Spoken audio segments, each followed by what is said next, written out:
এখন আমি তোমাদেরকে যে অঙ্কটি করাবো এটি একচল বিশিষ্ট দ্বিঘাত সমীকরণের একটি ইম্পর্টেন্ট অঙ্ক।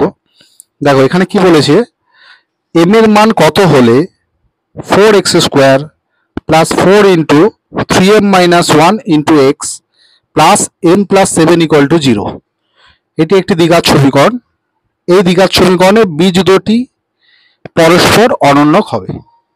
তাহলে এই দ্বিঘাত সমীকরণের বীজ দুটি পরস্পর অনন্যক হলে এখানে m এর মান কত হবে এটাই নির্ণয় করতে হবে। তা প্রথমে আমি দ্বিঘাত সমীকরণটি লিখছি। আমাদের কাছে যে সমীকরণটি আছে সেটি হলো 4x² plus 4 into 3m minus 1 into x plus m plus 7 equal to 0। এটা হচ্ছে দ্বিঘাত সমীকরণ। তো এখান থেকে m এর মান জানতে চাইছে। বীজগুলো সম্পর্কে কি বলছে, যে বীজ দুটি পরস্পর অনন্যক হবে। তা যেহেতু বীজ দুটি পরস্পর অনন্যক হবে তাই আমি ধরে নিচ্ছি যে বীজ দুটি হলো কেমন, একটি হচ্ছে আলফা এবং অপরটি 1/α।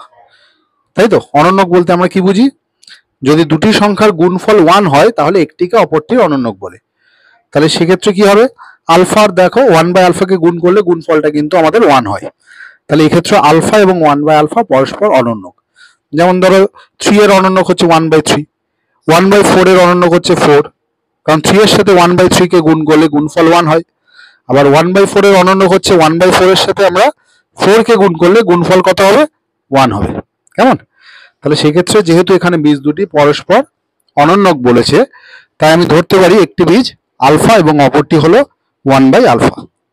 তাহলে সেক্ষেত্রে দেখো বীজ দুটির গুণফল 1 হয়ে যাবে, তাই তো। তাই আমি বীজ দুটির গুণফলের যে সূত্রটা সেটা প্রয়োগ করি।